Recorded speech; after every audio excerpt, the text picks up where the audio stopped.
What is up, everybody? Welcome back to another Thursday night. That was a juicy intro, brought to you in part by the one and only everybody. Titan Drago. Welcome back to another Thursday night. And we're Thank you. Awesome song, man. Thank you. Once I heard it, I had to listen to it a million times, and then I played it over and over, and I was like, dude, that's got to be the song's intro. So yeah, without further ado, this is gonna be a little relaxed episode of the podcast. Give some shout outs here. Doggy Dog was one of the first to be here. Phantom Beat, Dravenero, I saw Edie Gamer in here. Michael Monkey Punch, he's a Patreon. Crazy Greek Dude, he's up in the Discord. KhAoS ThEoRy, shout out to him, he's a new Patreon supporter. And we had two of those this week. We had Creeper as well join the Patreon, so shout out to him. He's in the chat. We have Ashtray all the way from Australia, as well as Troyski. We have Smash JT. He does some great content. Put out a new video today. Tons of people here. Spider-Man 356. Everybody, we appreciate you all being here. For sure. So let's have a good time, enjoy ourselves, have some good time in the chat. If you have any questions, as usual, you can put it in a super chat, or you can just put them in the chat. We actually respond to questions in the chat without having super chats, you know what I'm saying?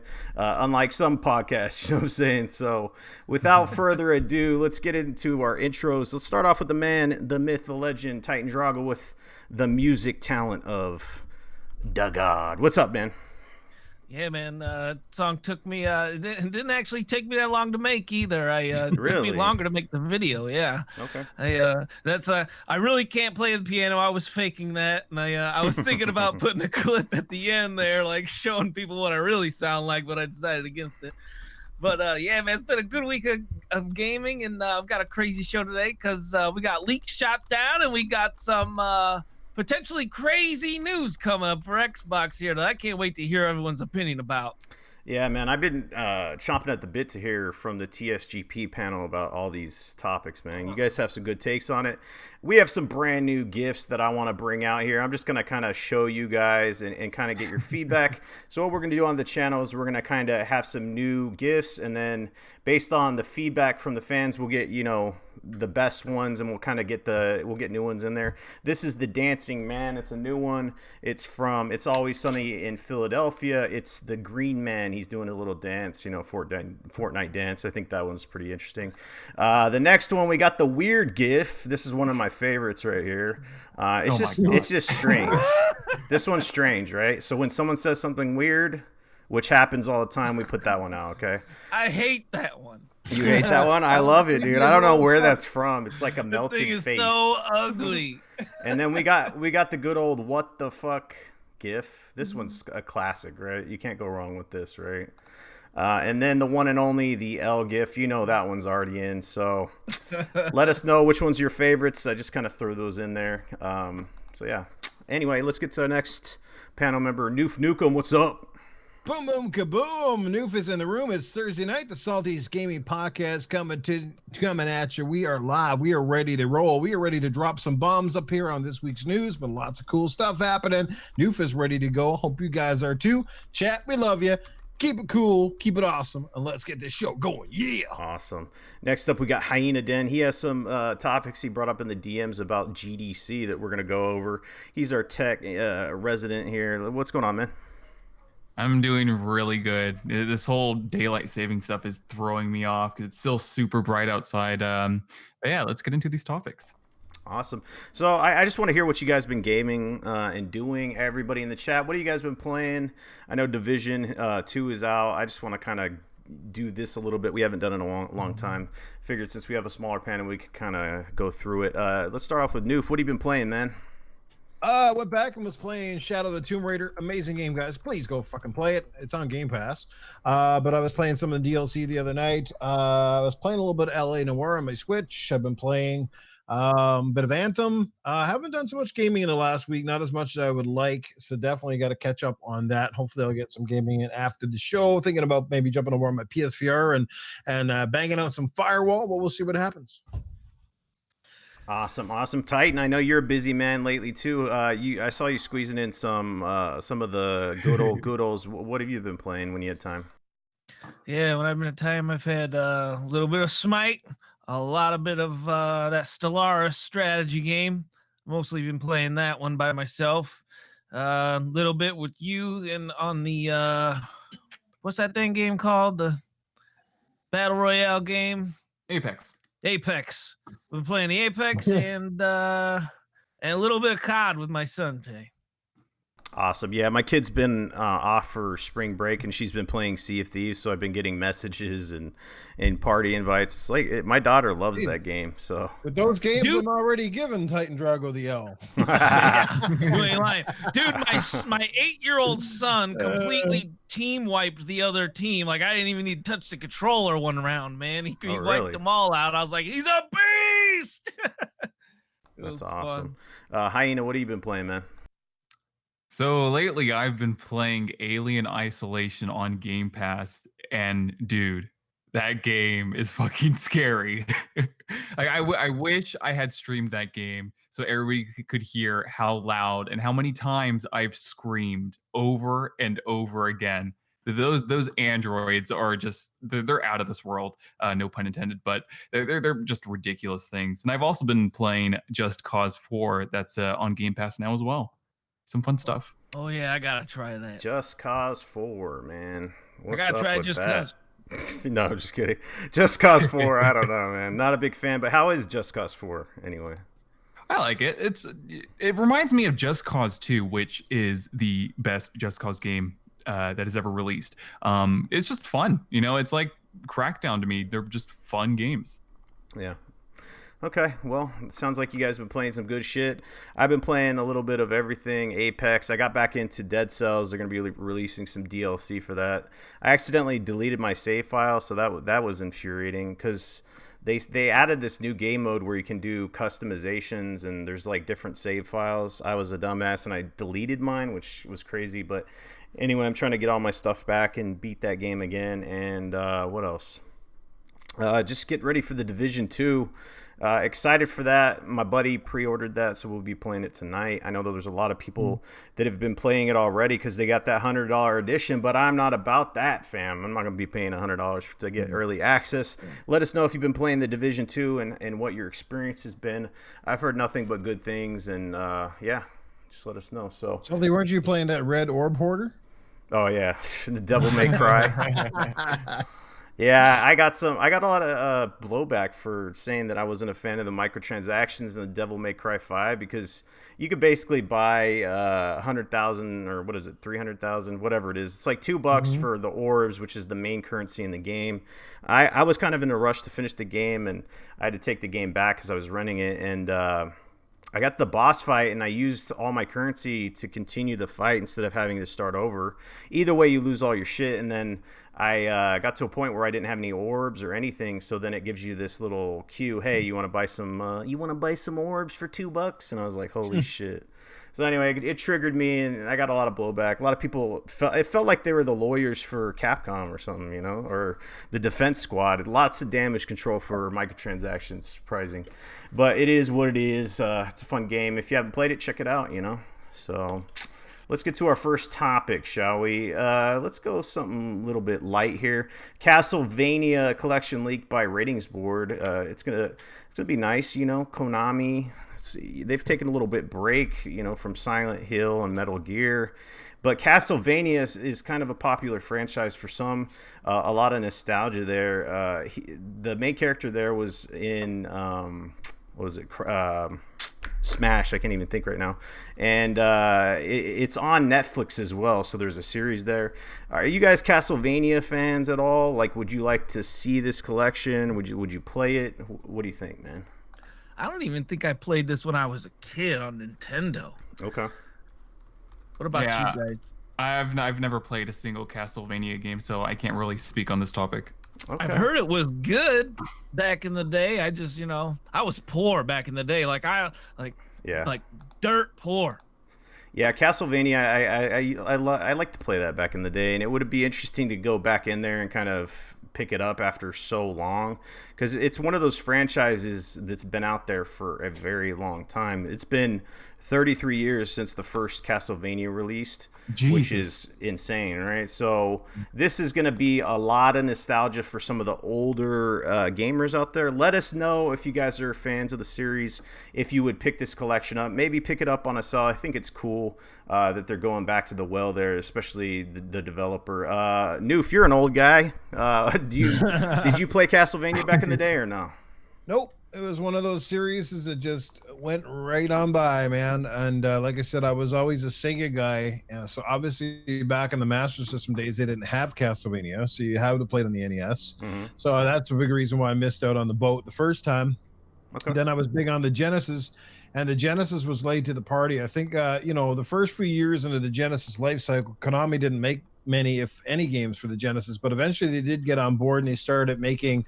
Nintendo had some kind of weird licensing thing, so they didn't bring over. I don't know if you guys remember, but they didn't bring over the exact versions they had on the Super Nintendo. They made like different versions for just for the Genesis, like the Turtles game. I remember it wasn't the one on the Super Nintendo was Turtles in Time, and the one on the Genesis it was like basically the same game, but they had to change it just enough so it wasn't like the exact same game.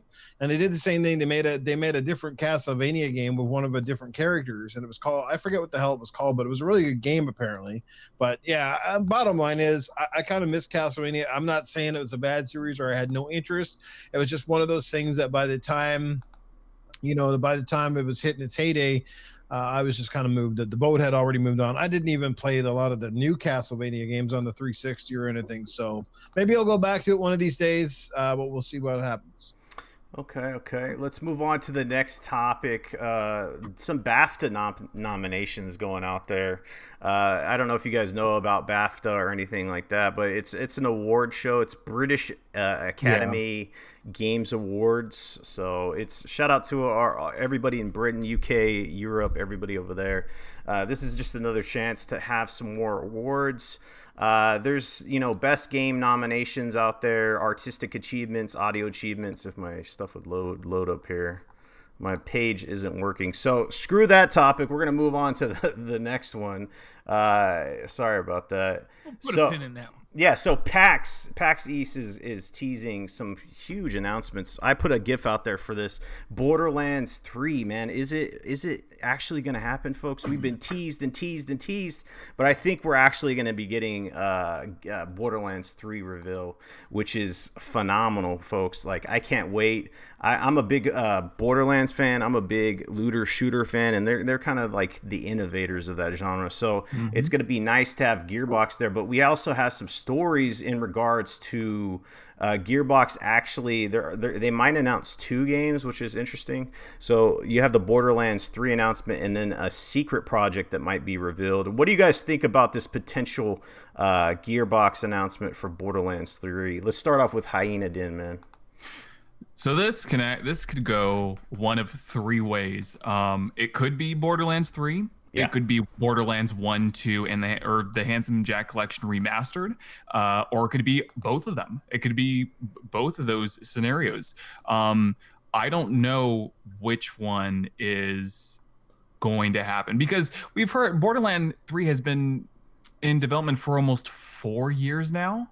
It has to be close to be. I do think that it's going to get released probably at the end of this year, but I don't know if PAX would be the best place to announce the game. I some people don't look at Borderlands as a big franchise. I do, because I love the series. Yeah. But I think that would probably be a better suit at E3. I mean, obviously they can announce it wherever the hell they want, but I don't know. This could go, one of either of those scenarios. Either way, I think I'd be happy with any of them, because I just really love Borderlands. And if it is Borderlands 3, many hours of my life is going to be gone with my best friend, because we're going to be co-oping the hell out of that game. And if it does get announced, I'm telling you guys, I have a sneaking suspicion that is a Game Pass title. I think. I know I've said that with Mortal Kombat 11, but like with Borderlands, because we heard way back when, this was last year before E3, that Shadow of the Tomb Raider and Borderlands were both on the docket for being in Game Pass. And obviously Shadow of the Tomb Raider did come to fruition many months down the line. But it would honestly, Borderlands would be one of those games where I think if it does release and it's not a day and date title with the Game Pass, I'd buy it right off the bat, just because I like the series. I won't wait for it to go to Game Pass to get it. Who knows though? It could go so many ways. That sounded juicy, Noof. Yeah. Just like the game, baby. Woo!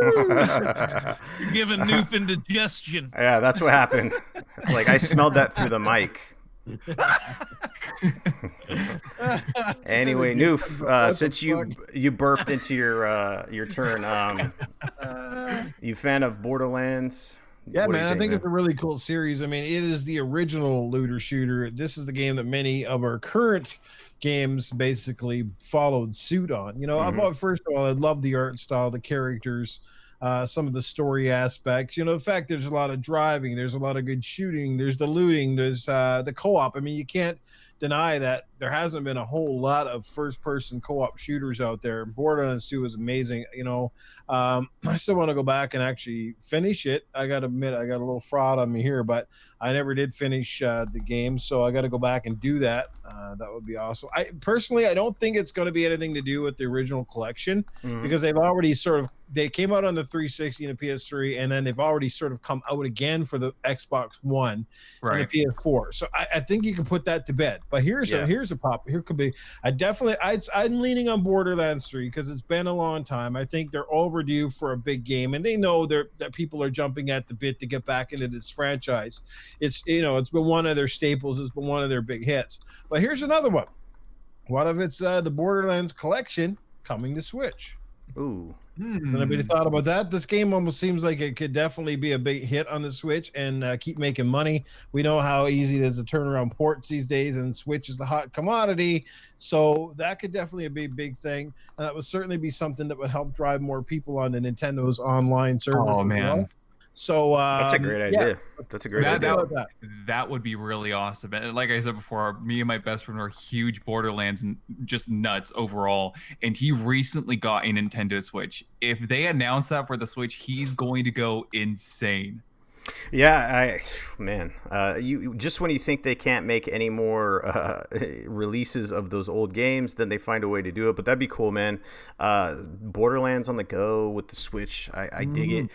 Some of the signs some of the signs that point towards a Borderlands 3 though is the kind of the teaser they put up on Twitter. It says March 28th in the Borderlands text, and then it says Exit 3 for Boston, Massachusetts. You know what I'm saying? Like, there's subtle signs there that point towards a Borderlands 3. So I'm pretty confident that the Borderlands 3 is going to be announced. I'm sure that they could announce, some additions to the Switch. I think that this potentially could be released day and date for the Switch, like a Borderlands 3 port, since the Switch is getting traction.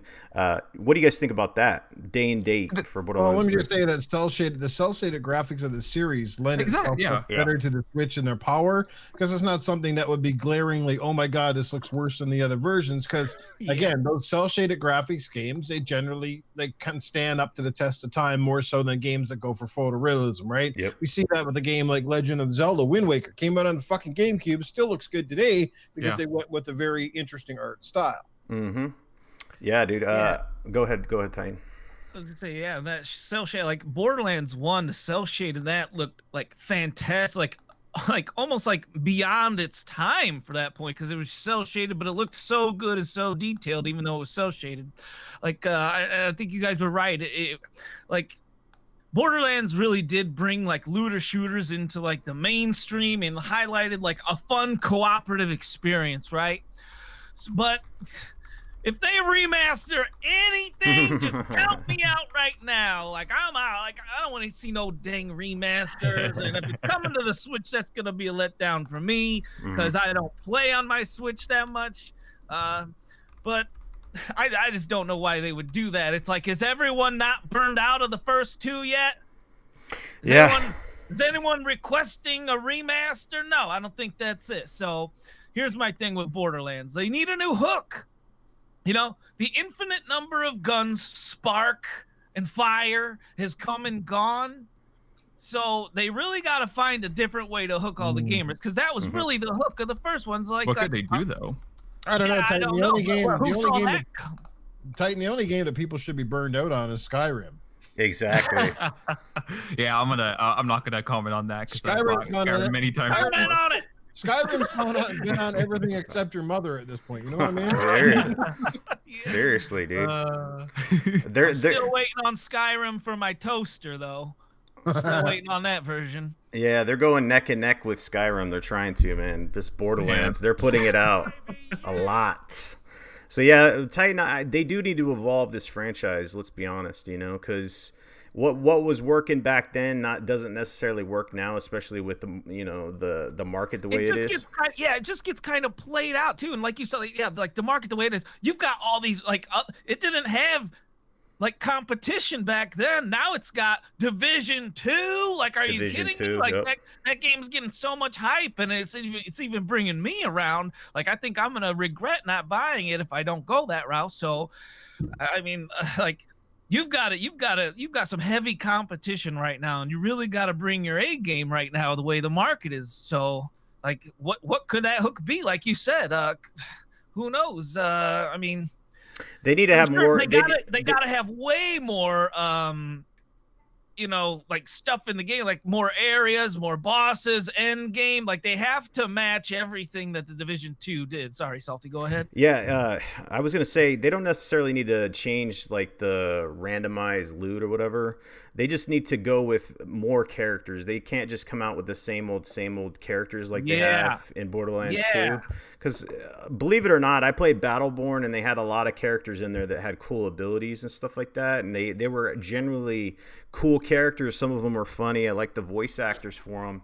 So I hope they don't, scrap that completely and they kind of go out on a limb and try to put in a lot more character customization and options and abilities and stuff, because I think that would set it apart. You can't just go with the same, like what did they have? Just the same characters. I want to see new things. I want to see the game evolve, or unfortunately I think it's just going to be left behind. Basically you had like your standard enemy and a couple different like size variants of that, and then you had like your bosses, and that was it. That was all for the variation. Like there was not a lot of variation. That's one thing they could absolutely add in there easily. Yeah. So I'm seeing in the chat that Claptrap needs to be a playable character. He actually was in the pre-sequel. Ooh, good one. Yep. And it was cool. The pre-sequel is just an abomination. Let's just put that out there. It just didn't feel like Borderlands to me. I played it. It just didn't feel. I think it was made by someone else, maybe Gearbox Australia or something. It just didn't have that feel. It was on the moon. You're jumping around and stuff. The humor didn't hit that well. What's up? Wasn't like one of the DLCs like the Claptraps trying to take over or something like that? I still remember that, which is pretty crazy. But yeah, there was like a whole bunch of Claptraps that are like taking over everything. I'm not sure, but I got disinterested in the game because it just didn't feel right. And that's the problem with Borderlands, is sometimes that humor won't hit. Like that's very important with the Borderlands franchise, is their humor, and I think that's what sets it apart from the other games. Yeah. Their ability to tell stories through humor and stuff like that. But if they don't hit home on those jokes, it can get a little cringy. Yeah, you know what I'm saying? Yeah, it's like an episode of Seinfeld. Yep. If the jokes do really well, it'll resonate with people, but some of them just don't land right. Yeah. Yeah, Claptrap.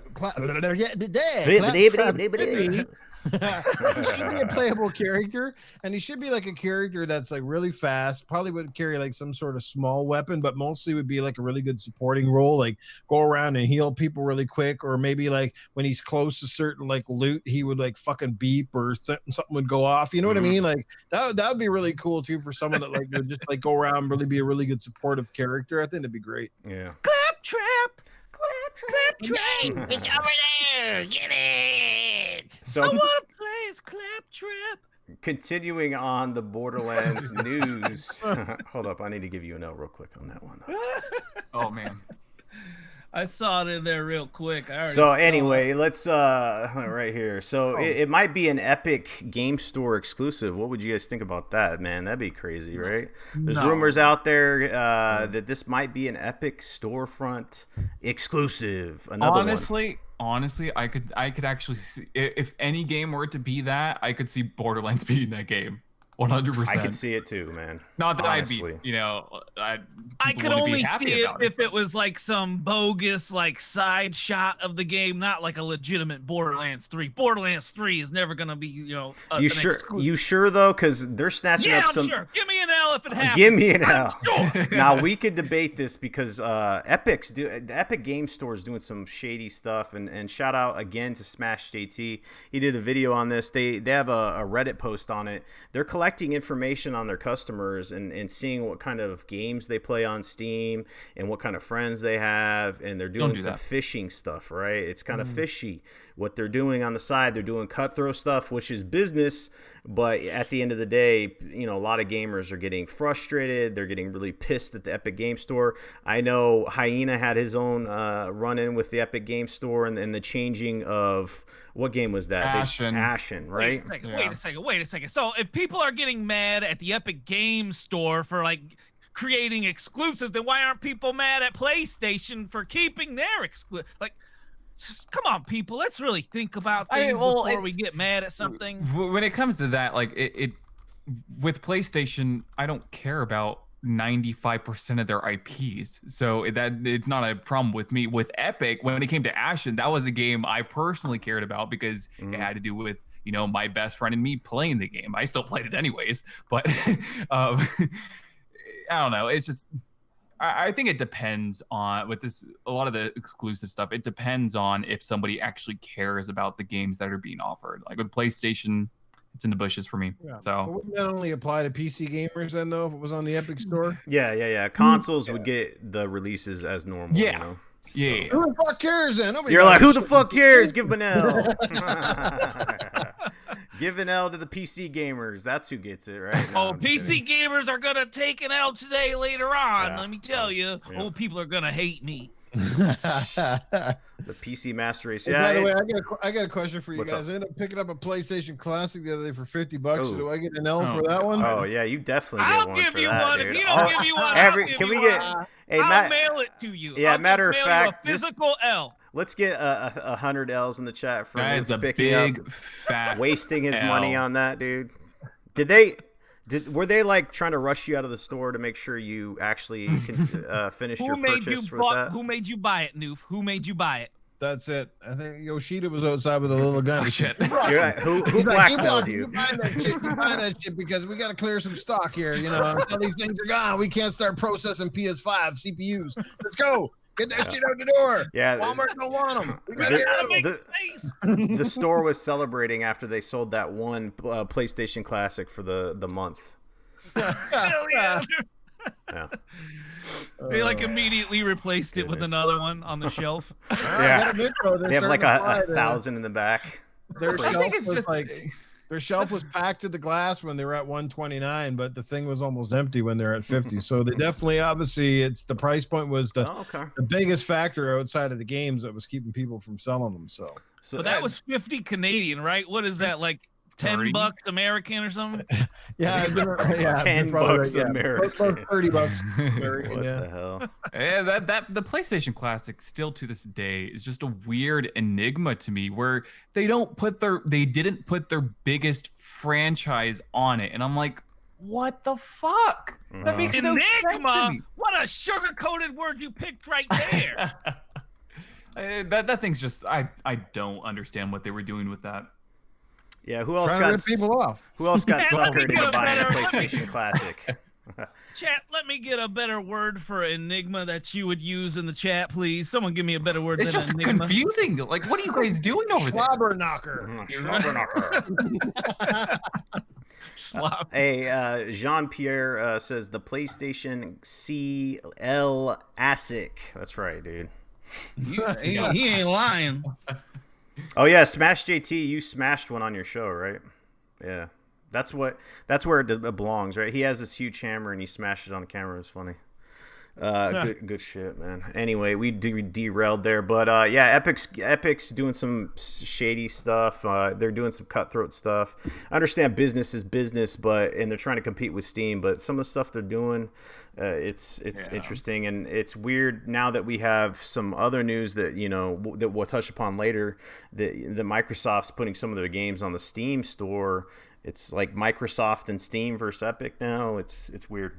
But it is what it is. Not a lot of computer dudes out there, PC players. So, let us know if you guys are triggered by it or not. We'll talk about it. I need a triggered GIF, and a salty Yeah, one. you do. I need like that's the a next one you need slew to of find. them, man. For So sure. let's continue on. Now we'll touch upon that later. Let's talk about Sea of Thieves hosting its first gold and reputation boosting weekend event. This is cool, man. I think that they've needed to do this a long time ago because it generates people in Sea of Thieves want more loot, right? They want to be rewarded for the shit they do. Titan, you know this. When they were doing that Christmas event where you go talk to that guy and you get those big ass maps and 100 different things on there, you get all these chests and stuff. That was cool. That's what you want as a pirate, right? So they're doing this it's called Gold and Glory Weekend from March 15th to the 18th. So grab your crew and set sail from 11 a.m. GMT on Friday through 11 a.m. GMT on Monday. So it's going to be good. I think this is a good thing for Sea of Thieves moving forward into the future. They had that little time period where the streamers were streaming it, and it spiked up on Twitch and Mixer, but it kind of dipped down. It's still quite popular, surprisingly or not. And then they're going to be releasing that PvP update and some other updates. So I think this is great for Sea of Thieves. What do you guys think? Yeah. Did you read the little details? It didn't give many details about it, but you get it from the same guy, Duke. Okay. Right. You get it the same guy gives it to you, and supposedly it sounded like it's gonna force, like it said, be ready to get put up against other people. So it sounds like it's gonna throw people into the same area, and like it kind of sounded like it pushes not many them. people. Yeah. So it's gonna push the pirates towards the same loot. Certain area. Yeah. Nice. So now. So there's gonna be a lot of trolling going on. Probably you're probably gonna hear a lot of complaints about this, but it sounds fun, and it doesn't sound like everyone's gonna be getting like a whole lot of loot. It's gonna sounds like kind of you might want to have a pirate legend in your crew or something. You know what I mean? So you might want to have some experience in your crew if you expect to get out of this with all the rewards. And it did have a special reward if you completed it.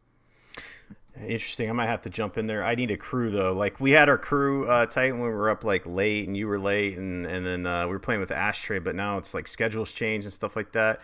My daughter's 6 years old, and she's been playing it. It's funny because she doesn't have like a mic plugged in or anything, but she joins random crews and then calls them their friends. She's like running around, and like the skeleton ships are shooting the ship, and she has her like lantern out and like putting it in people's face. It's funny, So. The only one left with the $5 super chat. Here's a salty 5 spot. Appreciate it, my dude. Cheers. Noof, what do you think, man? Well, I think it's a great idea. I mean, obviously the game's going to need a lot more events like this to keep people engaged in its community. And, if there was one complaint I've sort of had from the get-go when it comes to Sea of Thieves is that, getting the loot is great, but it's always been very minuscule. Like, you have to do an awful lot of freaking like gold hoarding in order to like really get anywhere. Like I saw my ranks go up so slow. Like it would be really cool to go to an island and literally instead of like 5 different little tiny chests, maybe there's like 1 or 2 and they're freaking massive. You know what I mean? Like they're just filled to the brim with loot and score, and they need to do some really fun stuff like that to set the game apart, to get people reinvested in its ecosystem again. Like I said, the thing with Sea of Thieves is there's tons of potential there. There's still tons of potential that remains on the table. As long as they stick with that game could be significantly different than what it is. I mean, it's already quite a bit different than where it started, and maybe in the next 2 or 3 years if they stick with it, and I mean technically a game like that doesn't even need a sequel. They could just keep adding a lot of really great stuff and making this game the kind of game that a lot of us had hoped for from the beginning. So I think it's a great idea. I can't wait to get back in. But the thing is for me, and I think you guys already know, I've played with you and Titan a few times there, Salty, and I'm with that game. It's like I'm good for an hour, but then after that, it's just kind of like. Yeah, I feel you. And you invite Noof the next day, and he's like, no. And he's like, nah, I'm good. Hey, I love your idea there. We need to tweet out Rare, because can you imagine like a land-based event where there's like a stack of just treasure, right? It's just gold and treasure you could pick up, but then there's a huge land-based enemy like a crab or something like that, and then you could either team up with other pirates or fight against them, and then you can that dynamic would be awesome, like a raid type experience, single player like we heard in the chat. Shout out to whoever said that. KhAoS ThEoRy, Salty, I will sell in your crew. Thank you. I will take anybody I can get, because selling with randoms is just a no-go. Let's just put it out there. You know what I'm saying? Like I tried. I got lucky one time. Yeah, it's such a crapshoot, man. They got trolls out there. You got, like I said, it's no fault of the people. Little kids like my daughter might be 6 years old and she might be off doing whatever, and she's in your crew and you're trying to do stuff, So it is what it is.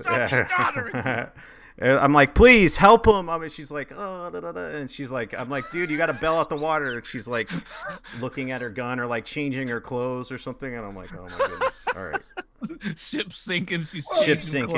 Like that whole game, it just need like there should be something really cool where there's like, something like out of Pirates of the Caribbean where you got to hunt down like a really, really cool ghost ship or something like that with an ancient pirate, like fucking Captain Butterfingers or some fucking thing, you know what I mean? Like little things like that just to make the game just absolutely, and like to go to an island where maybe there's a lost civilization or there's people that aren't always just dead skeletons. Like it'd be nice if the game had a little bit more personality, like it felt a little bit more lived in, maybe go to an actual, island that has some of these places where you buy stuff, but there's like a lot of stuff going on. Like you actually show up to a living island where like there's tons of pirates and there's lots, you know what I mean? Like things like that just draw you in instead of feeling so barren and empty. And like I said, if you got a great crew in Sea of Thieves, or you got some guys that know what they're doing and know how to sail, and they have a good lay of how this game works, it's always a lot of fun. But when you end up with a bunch of randoms and they're all over the board and nobody's communicating,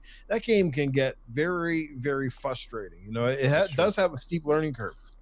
I still would like to see this on the Switch, man. I think it would go crazy on the Switch, do crossplay with Microsoft, somehow work out a deal there, because I would love to have that on the go. I don't know how that would work out business-wise, but, man, if you could somehow put it on the Switch, crossplay that bad boy, that'd be cool. Yeah, because if you look at it as a whole, the game... It's got a fantastic base. Yeah, there's just so much possibility for rooms of different areas of improvement that could happen, and like the events are like really the only giant loot possibility opportunity that you get. You know, if it wasn't for that, you know, especially with the Merchant Guild, like remember, like every time we got one of those special missions, we were like, let's do the Merchant Guild, because like it's like 50 freaking crates that we can just turn in, right? It was boring as hell, but man, that's a lot of experience to a guild that you like don't want to put work into, you know, and it was easy. And so they need more of that, and they need different things like that. And remember that time where like someone, like we found like the 50 crates just sitting there on an island. Remember that? Oh my God. We took the L for that one though, right? They were all like, I put the wrong thing up there. We found all this stuff and we thought we were hot shit. New for you there.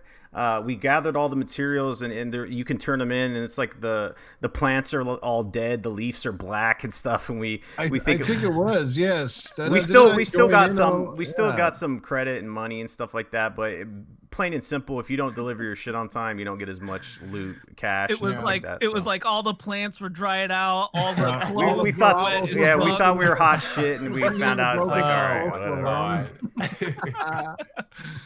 But yeah, let's move on to the next topics. An interesting one. I don't know if you guys are fans of Left 4 Dead, but the creators Turtle Rock have announced a new co-op zombie shooter. It's called Back 4 Blood. So I'm a big I like zombie games when they're done right? I know the genre is kind of stacked full, but there's some games that, you know, the originators, and some like Left 4 Dead is just that classic, right? Yeah. So absolutely. Turtle Rock getting back in there but doing something different, man, that piques my interest in a big way. So what do you guys think of Turtle Rock coming back in but with a new game and not necessarily Left 4 Dead? Let's talk about it. I'd like to go last on this. Okay, who wants to go in? Hyena, go in on this, man.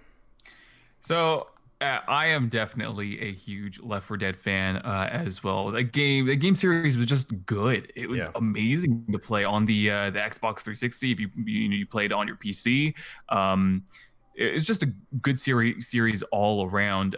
This one does look. I know it doesn't have the Left 4 Dead moniker on it, but it does seem like that's what they're trying to go for. And if that's what they're trying to go for, it's like, okay, you haven't done Left 4 Dead in what, 10 years, something like that. It's been a long time since their last game. That wasn't Evolve, obviously, but if that's what they're going for, I'd be 100% down for it. That's why I loved the Deep Rock Galactic game that launched into game preview for Xbox. So that was basically Left 4 Dead but with dwarves. You know, I like that style of gameplay. Just feels good. You know, you're playing with your buddies, co-op, and if you're not playing with your buddies, you're obviously playing with AI. That usually isn't very good, but it's just really good fun with that stuff. I want to see more of it, and hopefully we hear more about it. So there's some quotes here. They're saying, so basically there's going to be hordes of zombies. It's not going to be called Left 4 Dead. It's not going to be the, you know, traditional sense, but they said they've had over 10 years to think about this, and they've had a lot of good ideas, and they can't underestimate the fact that this development process has been on their minds for that long. They said they're not going to be resting on any past laurels. Our goal is to take all we've learned and push forward. We know that's a tall order, which it is, because these games have the potential to get boring quick if you don't do them right, because you're kind of doing repetitive things over and over. So they need to take it up a notch. You have to take it up a notch, especially since there's just so many more offerings, in the zombie genre. They would just have to hit it out the park, but I think they can, I think that they've waited long enough and let the IP rest, and it's going to be called something different, but people know their history and the potential's there, man. I think they could do crazy things. Are you a fan of Left 4 Dead, my dude? Absolutely. Okay. As long as Turtle Rock stays away from that godforsaken 1v4 that they tried with that other bloody game, Evolve. Yeah, let's leave that crap out. But Evolve gets an L, man. Now, Left 4 Dead. Left 4 Dead, I mean, obviously, when Left 4 Dead came out, it was a real trend-setting game. And Left 4 Dead came out at a time when zombie games weren't exactly completely like swarming the market. You know what I mean? Yep. It was very unique. What Left 4 Dead did well is that Left 4 Dead at its core was still an action game. It was still a shooter, in the vein of, say, Counter-Strike Go, because it was kind of built off of that sort of engine, that fast-paced gameplay with no aim-down sights, basically. It was just, pick up the gun and shoot. And that's what made it fun. It was simple to pick up and play, but it was very hard to master, even though the levels didn't really change. Boy, like, kudos to them on some of the best AI and some of the most unpredictable scenarios in video gaming history, because every time I played, it always played out different. You went through the level sort of the same, but man, you never know when you were like one game you could literally be with your buddies and get bombarded in the first 5 minutes, and you're like, holy crap! And there's other games you're like, man, where did the enemies go? And then all of a sudden you get towards a safe house, and then they come out as thick as old thieves. You know what I mean? So that game had just this crazy dynamic, and I'm so shocked we haven't seen a third or a fourth sequel to that game. But if these guys have the talent, they obviously have the backbone of what makes that game unique. I love the title already, Back for Blood. And you notice how they're using the 4 instead of the FOR. Yep. So that's kind of like a sort of a throwback to Left 4 Dead. It's kind of like saying, maybe we don't have the IP, but we still have the talent to make a game like that. And, where they can take there's so many places they can take that franchise. I mean, first thing about the first couple of games, they weren't excessively long. So if they had more content, and I think you guys would probably agree, Left 4 Dead 2 was great. But to be honest, it felt more like an expansion than it did a sequel. I don't know if you guys would feel the same on that. Mm-hmm. That's how I felt. It was great. They added more characters, added a few more weapons, but ultimately it didn't feel a whole lot different than the first game, which is probably not a bad thing. So I think, if they put the content in to keep players invested, maybe add enemy types, add new different weapons, stuff like that, I think they'll be quite fine. I mean, like, it's a crowded genre out there. So many zombie-style games. But again, that's what sets them apart, is that they're not about the survival horror. Like, it's about teaming up with your friends, but having the intensity because the enemies were vicious. Like I said, you either got outnumbered and killed, or you'd be going along. Like the guy that's, your buddy that always plays games with you, that's always slagging in the background. He's like, where are you at, man? Well, I'm looking for shit or whatever. And all of a sudden that dude with the tongue like scrapes him up in the trees. And you're like, oh shit, we got to go back for Billy. Like, screw Billy. He's like 500 miles away now. We'll see you at the safe house, buddy. But the game is just amazing. I can't wait for them to bring something back and see where it goes. How much success it enjoys, I guess it really depends on how polished the game is and how much content these guys are willing to pack into it. Don't rush it. Make it awesome. Make it a spiritual successor to the game. It'll blow people's minds, and I can't wait to jump back into that, I guess, sort of franchise again. Yeah, I'm excited for it. They didn't talk about any time frame for release here. I'm sure it's kind of far off in the future, but man, it excited me when I saw this for sure. Let's move on to the next topic. Oh shit! Damn, save me the laugh. Oh shit! I get the L. Damn. All right, what's up, dude? All right, so I'm very torn on this, and let me explain, because I was hoping maybe one of you mugs would get me hyped for this, but damn, I almost got skipped over, so you can see how that went along. This game, they said very specifically, this is not Left 4 Dead 3. They were very specific about that. Uh-huh. And now I loved Evolve. Give me an L if you will for loving Evolve. Why? I loved that freaking game. It was amazing. I loved because that was like one of the first asynchronous multiplayer games. They called it asynchronous. The one big boss versus the 4 other human. Everyone's human in the game. And just being a big badass like monster that was so freaking cool. And to me, it was one of the most underrated games ever. Like, and it died out like surprisingly crazy fast. So, like, I have faith in Turtle Rock to make a good and quality game. Like, because that game was quality. It ran pretty smooth, right? And That's and what with all happens this, when you and 3 other players play it. That's it. You know. Yep. 1 and 4, right? It was 4 versus 1. Mm-hmm. So I mean, props for them for trying something new. It was super ballsy and innovative, right? Yeah, it just didn't. I don't know. It just didn't work. You know. That's the thing is everyone says like I don't know. Like that's the weird part about it. But the game was fun, and I loved being the monster. But however, like this game sounds like a bit bland off of the info they've given us. I'm just going off of what they've said so far, which isn't a lot. Like, and I had a ton of expectations for Evolved. I loved it. The world apparently did not. So why am I gonna have hype for a game with no crazy draw like Evolved did? Evolved was asynchronous. You could be this giant monster, and they added all these different monsters to play as.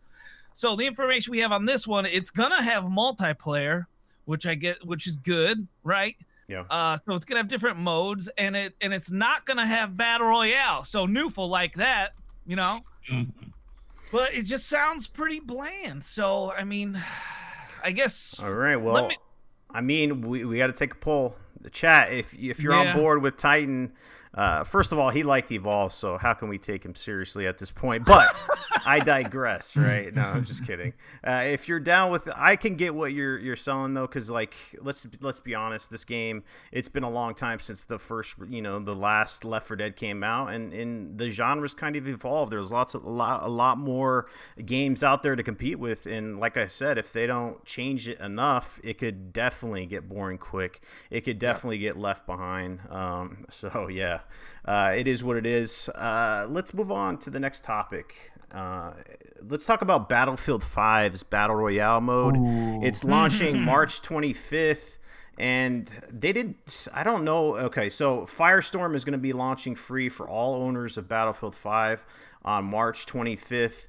They didn't say it's free for everybody, so that's a fat L, I think, to begin with, right? That was my main point I was going to talk about. Yeah. So that in itself just kills it, I think, for this situation.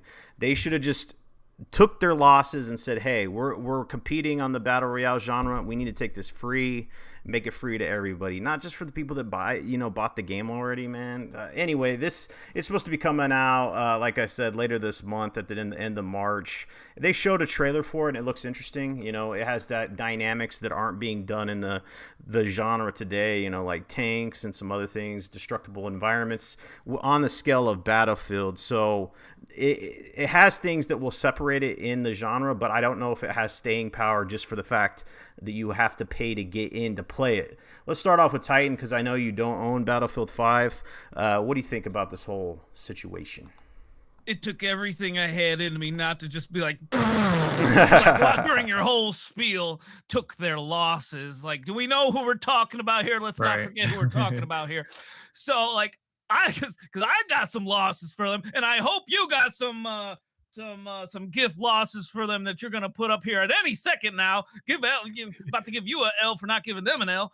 So I took a screenshot of this when you sent it to us, because like you said, the biggest detail, it said Firestorm launches free for all owners of Battlefield 5 on March 25th. All owners. Now, my mind literally just blew. And like I said, I think it was on last episode, I said, I don't have faith in them. I said, I sure hope it's free, but I've lost all faith in them. And sure the hell enough, like, I didn't know, but sure enough, they're not going free to play for everybody. And now I do think they will eventually go free to play for everybody. But until that day comes, I will not be buying Battlefield 5 for this late ass update for fucking battle royale that's just a half of a year late. You're not selling me on your goddamn game that's a half a year late. Let's get a hashtag who's yelling in the chat for sure. That was a good rant. I like that, Titan. You know, you got to tell them what they're making hand over fist on Apex Legends, man. Like, why? I still don't understand why EA has to be so greedy that they can't say, hey, we can't toss consumers a bone here. Let's make this potentially successful. It's just they're almost throwing a knife into the heart of this game before it even drops, because like Titan said, this is coming out way too late. The genre's already packed. Who in the right mind is gonna go out there and buy the game just to play the battle royale if that's what they want? Because I'm sure Titan Drago would want to play the game. He ain't gonna go out there and go buy the game to go play it. He'll go play Apex Legends or something free at this point. Noof, you played Battlefield 5 with us. I know you enjoyed it, the base game, so you have it. So you have a chance to play the battle royale. Will you try it? And what do you think of this whole thing that they're just not gonna make it free to play for everybody? Well, since I have the game, absolutely. I'll certainly give it at least a shot. I'm probably end up playing with you, Salty. I'm pretty sure. But look, I don't know. Battlefield's a different beast. I don't even know how well the style of gameplay lends really well to that game type in Battlefield per se. Battlefield is not the fluid run and gun style game that Call of Duty or Apex tend to be. You know what I mean? It's a little bit harder to pick up and get good. The weapons are obviously quite a bit different. It has potential, but again, if you're going to charge people outside of the game, now on a plus note, the game is out for a few months, and in most cases now you can pick it up for probably half the price or whatever. So it's not that big of an investment if you're interested at all. But like I said, this genre is quickly becoming crowded, and and every time there's a barrier as to getting somebody in, it makes it tough to sell. I mean, they could almost put it off as a separate game mode if they had to, and just here's a free thing for everybody, and keep the main game out. I don't know. It's hard to say. I'll give it a shot. We'll see if it's good, but I'm not holding my breath. And even if it is fantastic, because I mean, Apex, as far as I'm concerned, is pretty damn good, and I still don't have desires to play that game over and over. Like, I'll play it here and there. Maybe if people say, "Come on, let's go." But again, I've said this before, and I'll say it again. It's the same type of game mode that I'm just not a big fan of. So I'm not holding high hopes for it, but that's just me. Yeah. Who said last week that it was absolutely going to be free to play? I want to say it was Bloody. Let's give Bloody an L, and he ain't even here. That's I told the chat before we got this thing started that they were like, so who's going to get the L's? And I was like, well, Bloody's not here, but my vote is on him. But he gets an L. He gets an L for not being here. Shout out to him, man. Much love to Bloody. But yeah, I think we could just say he said it because he's not here to defend himself. So anyway, sorry there, Goldstein in the chat. Battlefield 5 won't be on Game Pass because it'll be in EA Access. It's true. Yeah, it's not going to be dropping in Game Pass because it's going to be EA Access for sure. Hyena Den, what do you think, man? Looking at this news face value is upsetting because it should be free to play. Yep. Like there's no reason why it shouldn't. When I saw the trailer for what's called Firestorm, I'm like that gif of Jesus where he's looking into the distance and his pupils are dilated because he's looking at something just beautiful. Yeah, he's like blown away. Yeah. I will always say that the Frostbite engine and some of the games that run on Frostbite are fucking gorgeous. They are beautiful games, and Battlefield's one of them. I've always thought that Battlefield is a beautiful game, but them not making it free to play is like, what are you guys doing? And I didn't buy Battlefield 5. It just wasn't worth it after everything came out about it. And like, I'm not even a Battlefield. I'm not even a battle royale type of person. I don't think I've played any of them besides Fortnite. Like, Fortnite was the one that I played the longest. I didn't jump into PUBG because the frame rates were awful. Apex I might give a go. If any game could have interested me in the battle royale stuff, it would have been Battlefield. But it not being free to play, it's just a big nope for me until it does go free to play. Well, I don't know. I think that they're just doing the greedy thing. You know, they're going to be like, oh, we're going to give it to people that have already bought the game. Let's see who will actually buy the game now and see how much more money we can make, and then we'll make it free to play. I think that that's their play. You know, I think that's the way they're going. I think that Call of Duty is doing the same thing, right? They're milking their game as much as possible, and then eventually they'll make that free to play. They shouldn't do that with Call of Duty either. Like, that's just dumb. Like, if I was a Call of Duty fan, which I'm not, I would not want to pay $60 just to play the Battle Royale stuff. Like, no. Same with no. Exactly. I don't want to buy Battlefield 5 just to play the Battle Royale stuff. I'm a huge Call of Duty fan. During the Vince Zampella era. After that, it's just gotten worse and worse. But anyways, this was like one of the first things I actually didn't mind.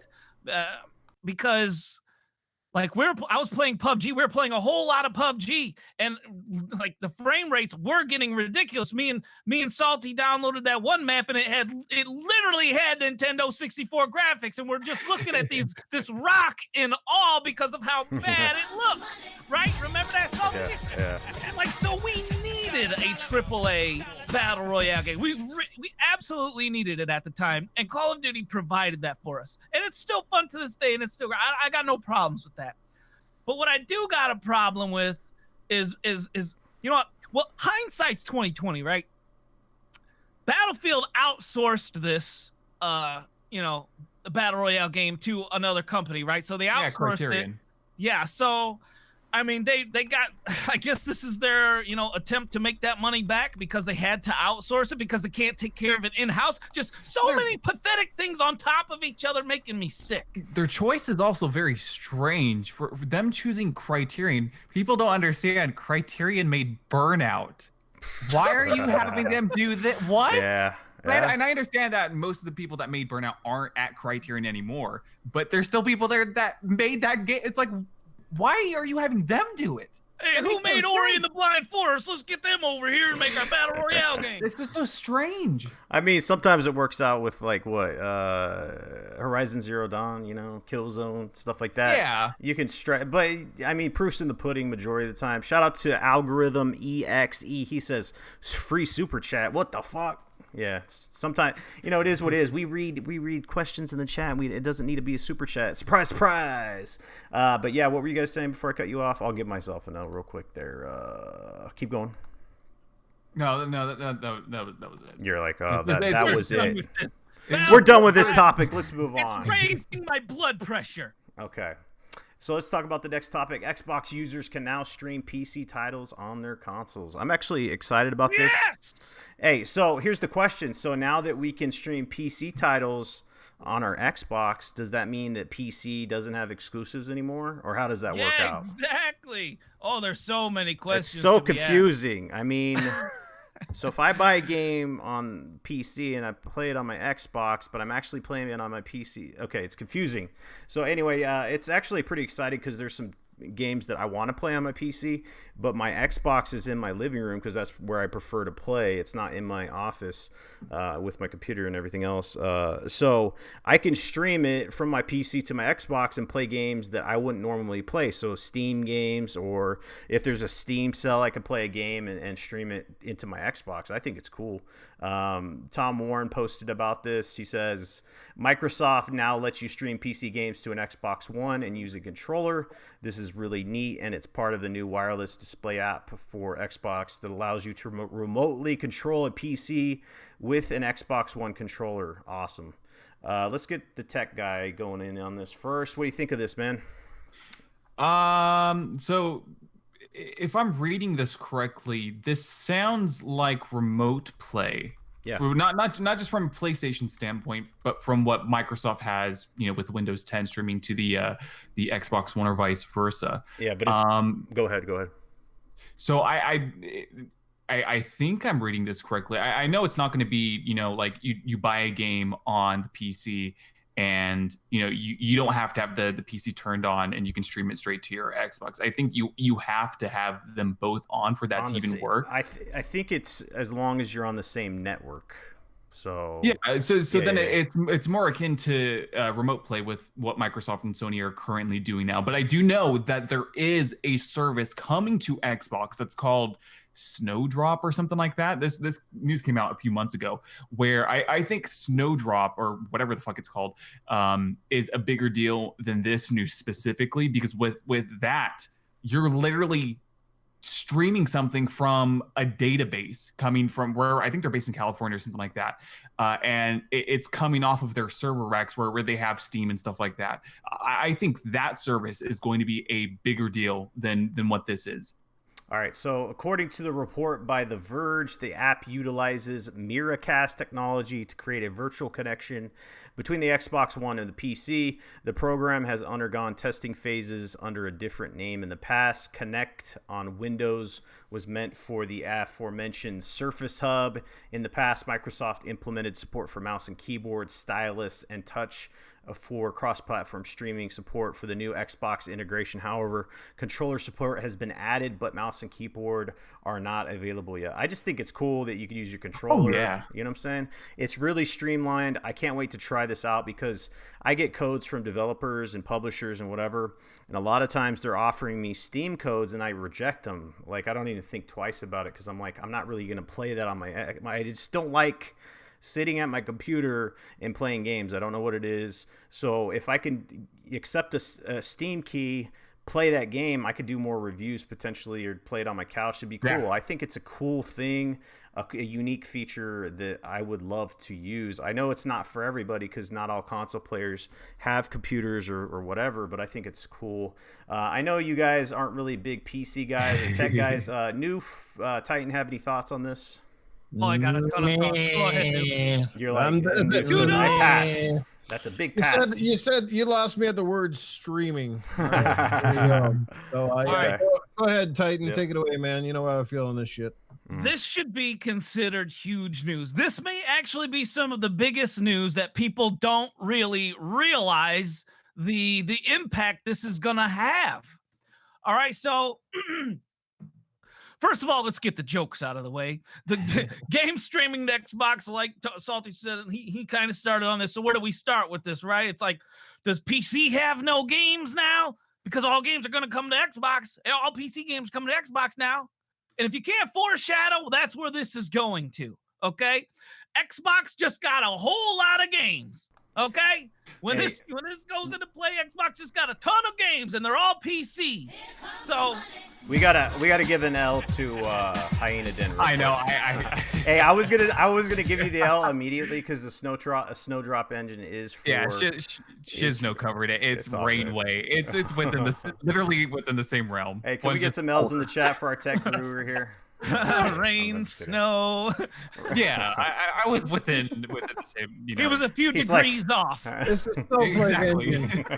It's the snowflake engine. I was close. But Titan is right here, where what they're foreshadowing is literally where everybody's going to. It doesn't matter at this point.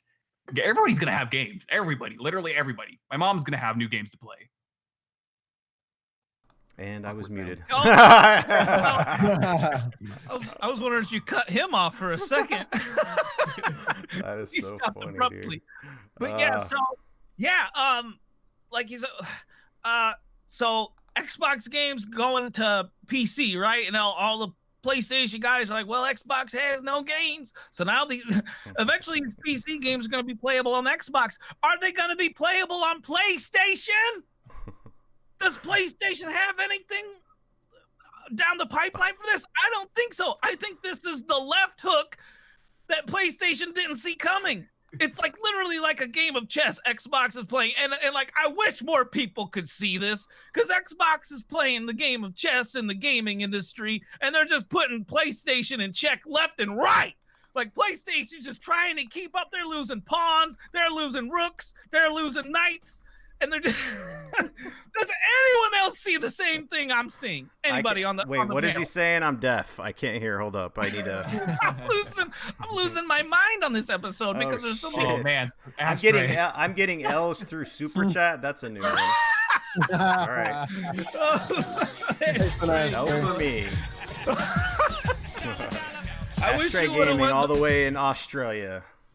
Dude, does $2.99 only buy you so many characters? You should have went into detail, Ashtray. Your toilet flushes the opposite direction. You get an L for that. Anyway. That's hilarious. You have Christmas in the summertime. You get an L for that. No, I'm just kidding. Let's move on. What were you saying, Drago? You blew my ears out. So it's a good thing, right? It's a huge thing. I think it's cool. You get to play your games wherever you want. Crazy concept, right? I mean, you want to. Well, you're not. I think you're missing out on this. Like, I don't know why everyone's not going crazy on this. Noof, wake up, buddy. Wake up, buddy. Wake up.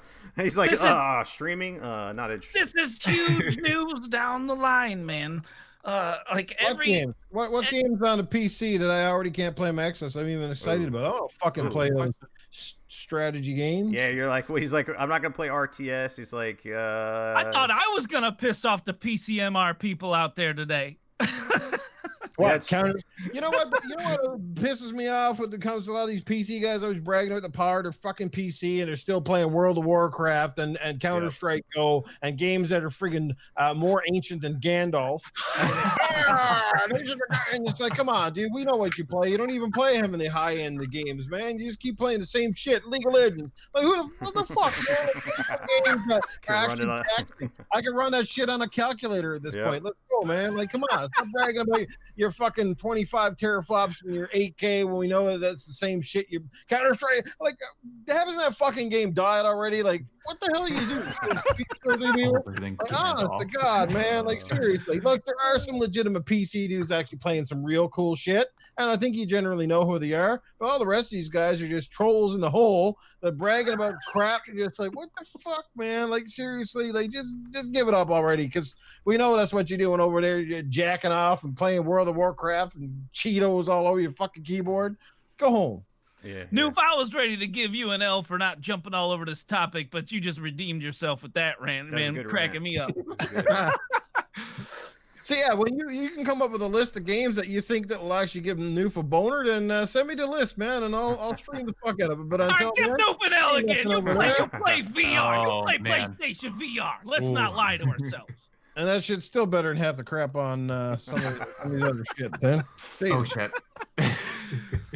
Anyway, and another thing about the PC market, you know, they brag about 25 teraflops at 1 million frames per second, but then they dumb all that down when they play competitively to, like, you know, to take out the textures and the grass. Exactly. Yeah. I just think this stuff is just really cool to have as technology. You know, just the idea of games in general going anywhere and stuff like that is just. I rock with that idea. I really do. I was trying to play this game the other day. I was like, Grand Theft Auto on my PC, and I was trying to run it at such high frame rate that I had to turn all the textures back, so all the goddamn people in the game, they got no hair. Sounds like low polygonal characters. They look like fucking Lara Croft from the first Tomb Raider game. Yeah, they all got pointy tits, man. That's how we roll. But we running that shit at like 900 frames a second. He plays that shit in cancer mode. Anyways. But before today, this whole Xbox and PC thing was a one-way street. You know, games were only going to PC. Xbox games were only going to PC. Now, like the two-way street has opened up. You know, construction has been done. Like this is huge. Yeah, I don't know. People it's options, you know. And just another example, Steam Link, they're putting this out there. They'll let you play your games from any PC. So if you have Steam games, you play mobile device, on phone. So this is just the way it's going, people. Everybody's getting in on this. And speaking of additional competition in the game, we have Google teasing their controller that looks like you need flipper hands to play with. You know, what is this? It's going to be a console. They have big players coming to the GDC. High-ended in. You got the info on this. Like, what's the deal with Google and their new console, my dude? Oh man, that teaser trailer that they posted, what was it, like yesterday or 2 days ago, honestly had me hyped. Me too. They have the possibility of, and I already think that they're doing this now, is changing the landscape of gaming right before everybody's eyes, and I don't think next gen is going to be like something we've ever seen before. I don't know, we say that every single gen, but this, I don't know, man. Like, and a lot of people say, you know, well, what good is coming out with a device if you don't have the games, right? Well, Google, just like Microsoft, has a lot of money, and we're not talking chump change here. I'm not talking about market cap or anything like that. The amount of money they have in their reserves alone, they could buy countries with it. Yeah. If they wanted IP, they could straight up buy that stuff left and right. They could really screw some stuff up. And me saying this, I don't want, you know, Google to come in and just become a monopoly, because I don't like the idea of monopolies. But them really challenging Nintendo, Microsoft, Sony, it's them more than anybody else. They have a great chance at doing that. And you know, we've heard of some of the partners that they're going to be partnering up with. Today they said, what was it, id Tech or id Software is going to be there at their keynote at GDC. We have Ubisoft, obviously, because they partnered with them with Odyssey with their Project Stream stuff. They did that a few months ago. We're hearing Sega's possibly going to be within the fold, where they might be making them exclusive content to their you know, their service, their platform, whatever you want to call it, their ecosystem. There's a lot of exciting stuff revolving around Google, and you know, I'm slightly biased here because I like propping up a lot of the companies based where I'm at, but there's some really fascinating stuff when it comes to Google, and we're only a week and change away before seeing what they're going to do. Because if they do come out with a multitude of consoles like Microsoft, where one's streaming, one's dedicated hardware, where you know, it could possibly give the X a run for its money. Still not completely confirmed on that, but if they can do this and it's price effective, the console's powerful, the streaming works, and the latency is good, you know, it's going to be a win-win for a lot of people, especially for people that don't, you know, maybe they don't want to play on consoles, and like, oh, look at this streaming service, I can play the new Assassin's Creed game, I can play, you know, Call of Duty, play whatever I want. Oh, they have new exclusive games from Sega. You know, there's just a lot of really cool rumors that are revolving around Google. And like I said before, we only have a week and change away to see what they're about to do. So just to give you guys an idea, Microsoft is valued about 753 billion, and then Google is at like 739 ish. So they're kind of neck and neck. So they have the assets to do whatever they want to do, and it's exciting in the fact that they could provide competition, because it takes a lot to get into this business. You can't. It's, what is that console called? The Mad console or whatever. The Mad Box. Yeah, oh my god. Mad Box. See, the that's dead box. Yeah, that's a joke when they talk about getting in, because it's like, you know, Xbox took a loss in the beginning, and they knew they'd take a loss to try to get a market share in between the big two, you know, PlayStation and Nintendo. They had to do big things to get that market share, and they took a loss in the beginning. Google has the finances to do what they need to do, you know what I'm saying? And I think that they're cutthroat enough to make some deals to make it happen, to have exclusives that people would want to buy. Potentially, you're seeing Xbox Live go wherever it wants to go. What if you have a Google console where it has Xbox Live on it? Then what? I mean, what would you do at that point? Would you think about getting a Google console if they have cheaper games or they have good streaming? I have an interesting tweet out there. Shout out to Irrelevant Native, because he was the one that found this.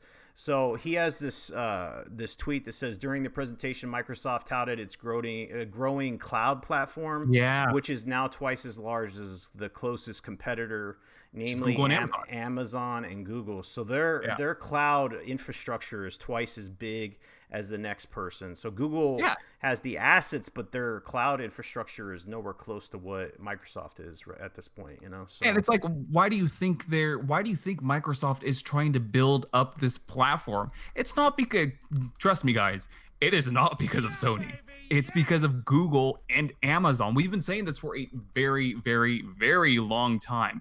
When it comes to Google and Amazon, they have money to spend like nobody's business. And some people are saying, well, who knows if their streaming stuff's going to work?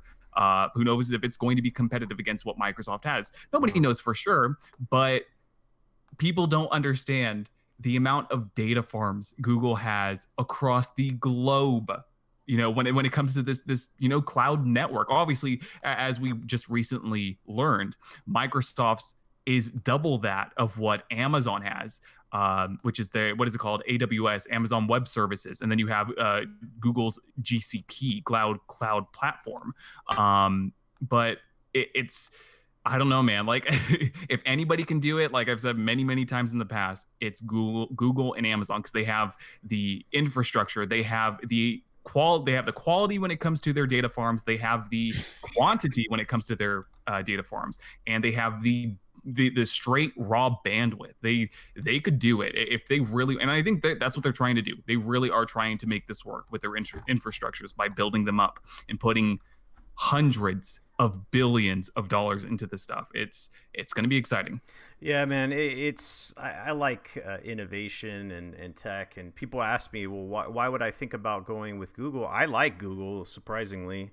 I don't think they're this big bad guy like a lot of people think. I think Ashtray thinks that about them, because he was asking me about my phone. I guess he rocks out with iPhone, and I said I have Android, and he says he's not a big Google person. A lot of people don't like them because they control the internet or whatever, and et cetera, et cetera. But I think it would be good for the gaming industry just for the fact that it's competition. It's more competition. Yeah. I love competition, man. It drives the market. Without it, it's not good. It would be interesting moving forward. On Xbox Nation, I kind of lost my shit going back and forth with some of the fanboys from Sony, and they got pissed. I'm still hearing back from them, by the way. They got really triggered about what I had to say. But basically what I was saying is these big boys out there are kind of positioning Amazon, Google, Microsoft, and you could see them kind of shuffling around, kind of moving the decks of the cards and the chess pieces to kind of position themselves in this age of cloud streaming and gaming, because gaming is making a lot of money and it's surpassing movies and TV for that revenue stream. So then you have the cloud side, so they want a piece of that. Everybody wants a piece of that. Verizon, everybody. So it's like, if you don't position yourself now, I mean, if you have the resources of for example, Sony, a net worth of $53 billion compared to almost $1 trillion. I mean, it doesn't take a genius to know. I mean, one thing's not like another. It is what it is. I don't want Sony to go away. Don't get me wrong. It's just the assets and resources just aren't there, and their server side isn't there. You know what I'm saying? So the last thing I want to say on this, because I don't want to take up too much time, is people don't think they need they need to invest into Google's gaming platform yet. But as we say with Microsoft, Sony, Nintendo, doesn't matter who it is in this gaming industry, all it takes is that one big game. Yeah. And if they show you that one big game on the level of Halo, God of War, Apex Legends, it takes one. Only one game has to do it for them. And if they make this work, people are going. People will go where the game's at. Yep. So let's talk about someone that... Go ahead, Titan. I was going to say, I don't think Madbox could have picked a worse time to enter the industry if they tried.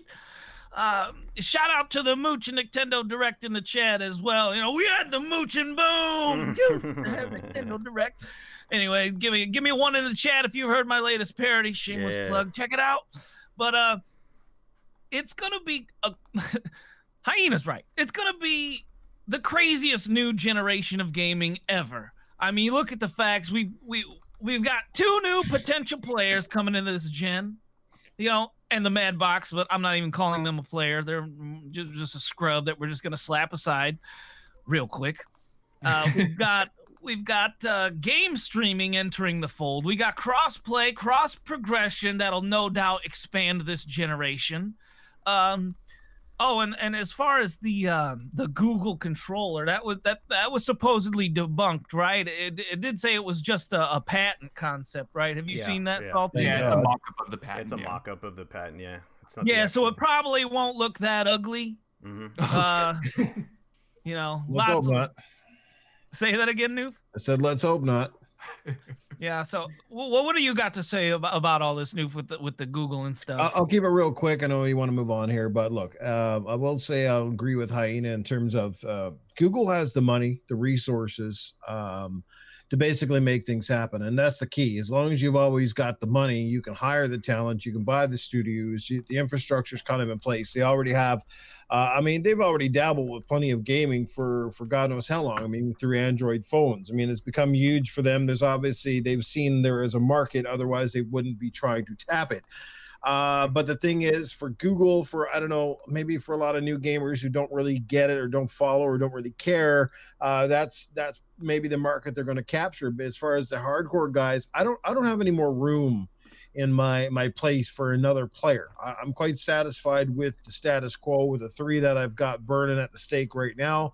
And Google would have to come up with something pretty impressive for me to say, well, I'm going to start spending my money on you guys. I mean, I think their draw is going to be games as a service, obviously, and probably a cheap buy-in and stuff like that, you know, similar to the way Xbox is trying to capture a new market with Game Pass. That sort of thing. But I mean, look, it does come down to something. I know some people are starting to hate this word, but it will come down to exclusive content, things you can't get anywhere else. I know why I buy my PlayStation. I know why. It's because I need God of War. I need Uncharted, right? And I can't get those at other places. And I don't even give a fuck if they were in 100 places. I'm going to play them on PlayStation, just like I'm going to play Halo on an Xbox. I don't care if it's phone. I don't care, you know, if it can play it at a fucking urinal. Like, I'm a console guy.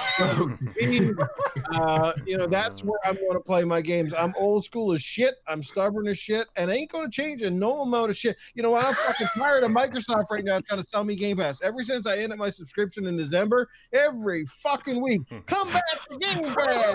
Like, this is what they want. They want everybody in that fucking Game Pass, and then they can rape your ass fucking later on by jacking up the prices all over the fucking place. Well, right? damn, wait till they jack up the prices to let it go, Noof. Yeah, I mean, I agree with Noof that I don't think they're going after the casual market. I think this is the hardcore market. I think this is a casual power play here, where they're going to play what they can do best with, you know, low cost entry, and it's going to be on a multitude of everything that people already own, which is primarily cell phones. LG Nemesis, I'm just trying to get over Mooch's volume in the chat. He's louder than I am in the chat, man. All right. So can we talk about that Google Games review trailer for a second? Like, what's your guys' opinion of that was of the games itself? I got goosebumps from watching that. I thought it was good, man. I thought they did a good job hyping me up. I don't even know what they're gonna bring, but man, they did a fantastic job on that trailer, and that was just a trailer, you know. So you ain't lying. I was actually like surprised. Like, I was like, oh my god! Like, I'd rather have that than a PlayStation already. Oh shit! Hey Google, build me a console with a vagina that can make me a sandwich, and yeah, we're in business. All right, never mind. I got one of those. It's called my wife. Yeah. I mean, that trailer could have literally just been, you know, CGI stuff from older games we already have now. But you know, the trailer in and of itself was good. I hope not, but you know, the production value for it seemed really good.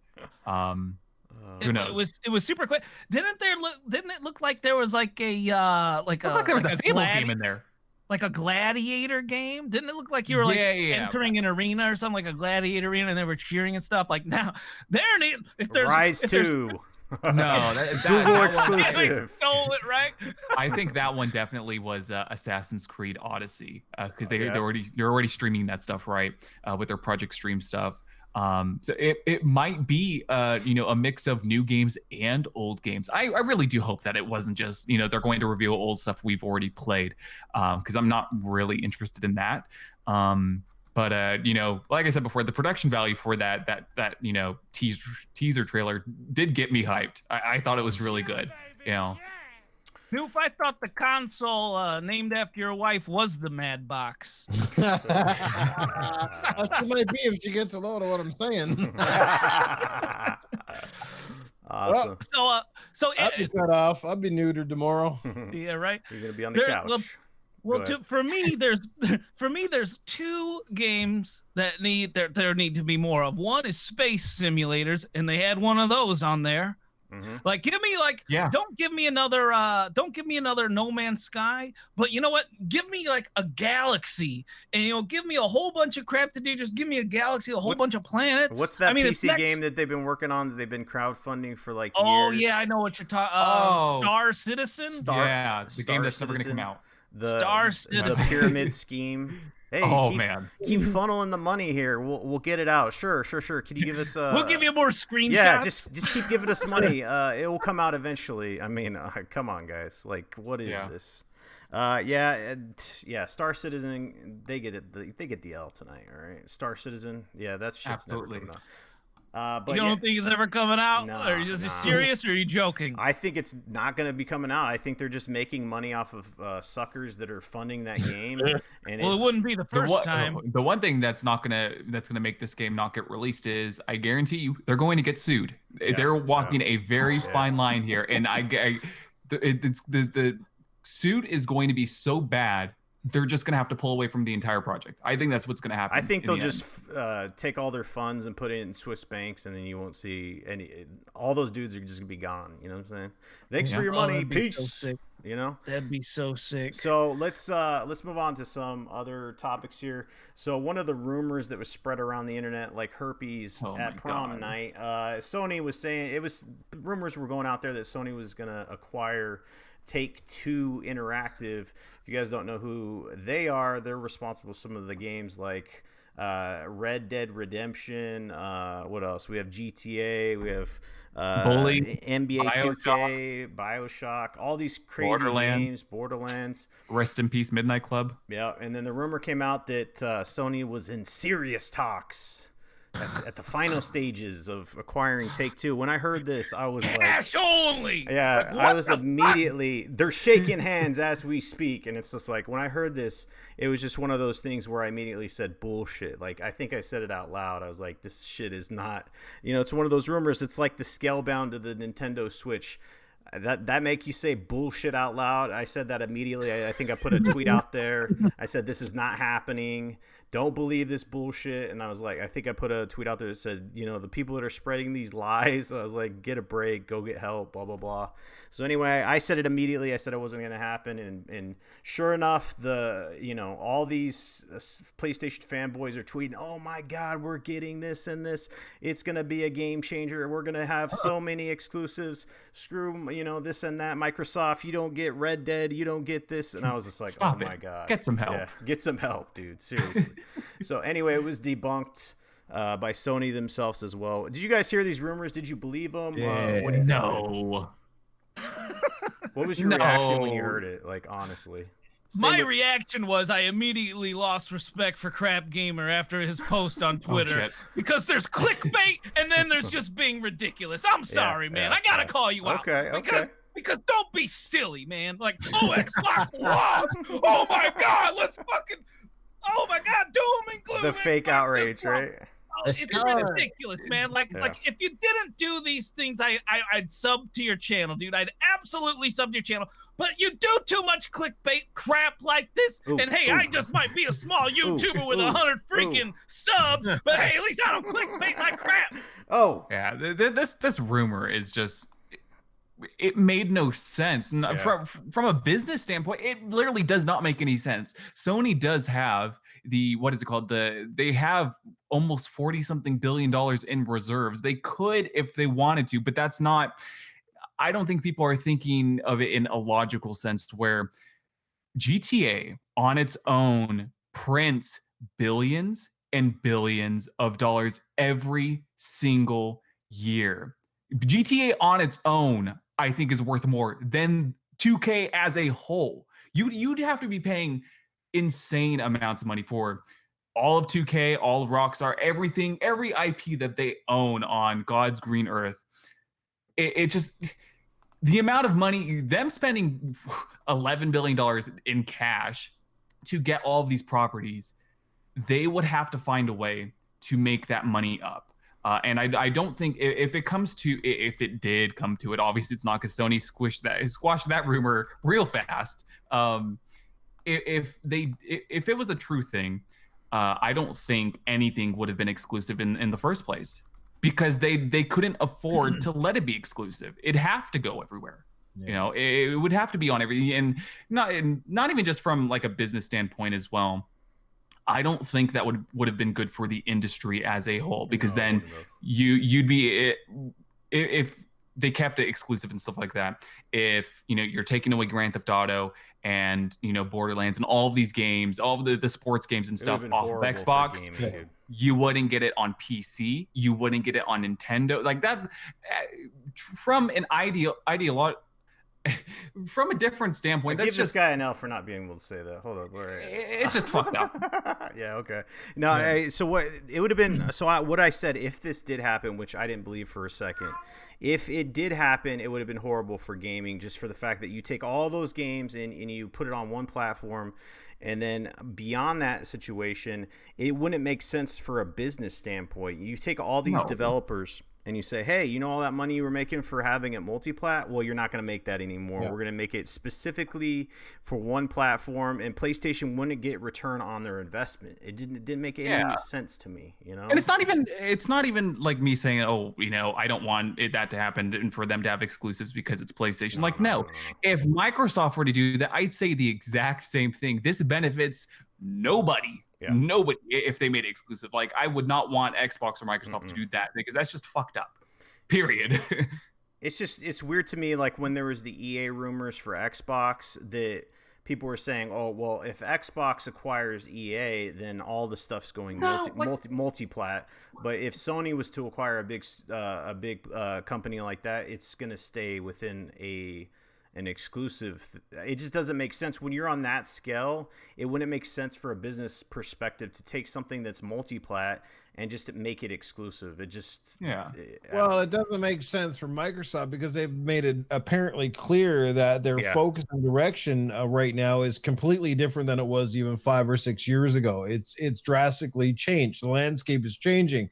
For Sony, it does make a lot more sense, because at this point, at least at this point in the game, not saying it couldn't change, but they are very focused, still very hardcore focus on their traditional market that makes them their bread and butter, and that is their console sales. I mean, they're not struggling to sell consoles in the same way that Microsoft has struggled, even though in many ways I think they've had a more competitive and better product in many ways. But again, for whatever reason, again, Microsoft does well in North America. It's the rest of the world where they're struggling.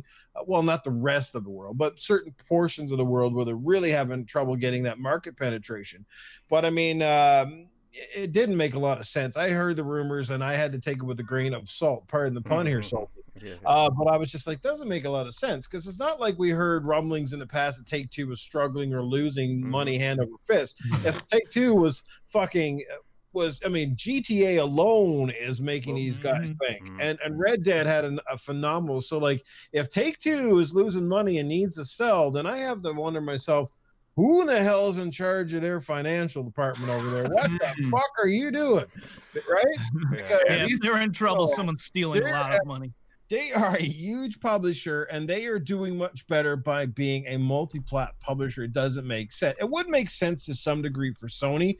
For gamers as a whole, sure, it would be a big loss if you're a multi-console owner, or say you prefer the competitor as opposed to a PlayStation product. Now, for PlayStation fans, if it were to be true, I guess technically it would be fucking huge. You know what I mean? It would be huge industry news, like it or hate it, but it definitely would push numbers for Sony's next console. There's no question about that. And at the end of the day, that's all that's important to some people, is to go, we sold 100 million consoles. Yeah. I mean, that's what they live for. They get up in the morning. How many goddamn consoles we sold today? What? 100,000? Yeah. That made my day. Oh, yeah. Here we go. These rumors just rub me the wrong way, where like I've said before, when it came to these were as outlandish as when we heard about Microsoft buying EA and Valve and stuff like that. And I'm just like, when I heard that news back then, I'm like, why would you want them to buy another publisher? That is literally the definition of a monopoly. You could, and I know some people don't like PC fans or anything like that, but I guarantee you, ask any PC fan if they'd love to see Intel buy AMD. That is a nightmare waiting to happen. Like, I can't fathom a society where, you know, let's say, you know, Microsoft buys EA, Valve, Sony, and they buy they buy the whole farm. And it's like, as a consumer, what do you get out of it? Screwed. The thing is, this was the Sony fans' biggest wish of a lifetime, and they just struck it down with the quickness, didn't they? The funny thing is, this pathetic rumor didn't last longer than my night's sleep. So You're getting struck down with the quickness. You're getting struck down with the quickness. I literally have a flop schedule than most people, so I literally read the news, went to sleep, woke up, and it's everywhere that this rumor is nothing but clickbait garbage. Yeah, it was fast as it was put out there. It went down faster. It got shot down. You know what I'm saying? So let's move on to the next topic. We got some quick topics before we get out of here. Microsoft officially reveals Xbox Live for Android and iOS, but not Nintendo Switch. Interesting situation here.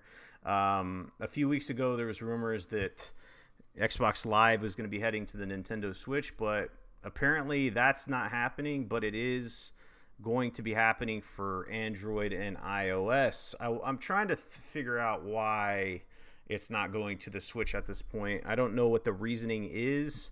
I don't know why the support is mysteriously missing, but there's got to be some reason behind it. So Microsoft's GDC 2019 event listing described a new Xbox Live SDK heading to Android and iOS. So this is going to be cool. I'll probably participate in this, not a lot, but I think it's cool. Options are options. What do you guys think of Xbox Live heading to mobile phones, iOS, Android, but not the Nintendo Switch, and why the change?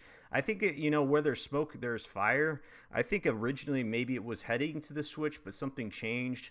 It was premature rumors out there, and then they kind of pulled back. Do you think it will eventually end up there, or is it kind of not going to happen permanently?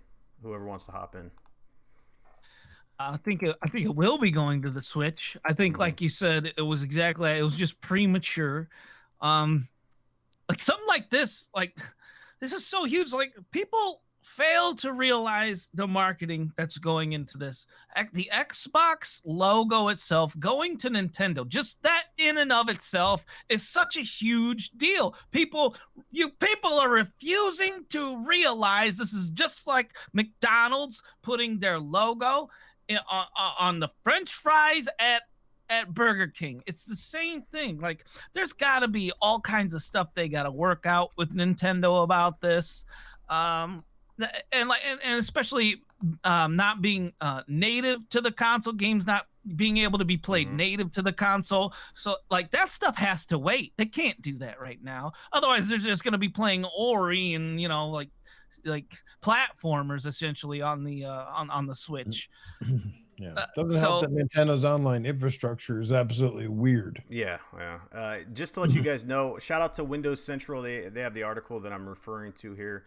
In addition to this announcement, Microsoft also touted the migration of its Xbox Live toolkit from PC and Xbox One to Android and iOS, allowing developers to include party systems, messaging, Xbox Live achievements, Microsoft sign-in, and cloud saves to all mobile games that are made using this toolkit. So that was actually really cool. What was that toolkit called? I need to look up. I'll look. You have to look it up, but it's just basically they give the developers the tools to basically essentially making a game that's on the Xbox. Called GameStack. I mean, you can get achievements, you can do messaging, you can do parties, you could sign in, you can cloud save. You're doing all these things on a mobile device. It's crazy to me, So essentially, this is how it's going to work on the Nintendo Switch. They'll give them the tools to be able to make these games on a Switch, and then you can get achievements, you can sign in, you can do parties, you can do pretty much everything you can do on your Xbox, but with mobile phones or Nintendo Switch.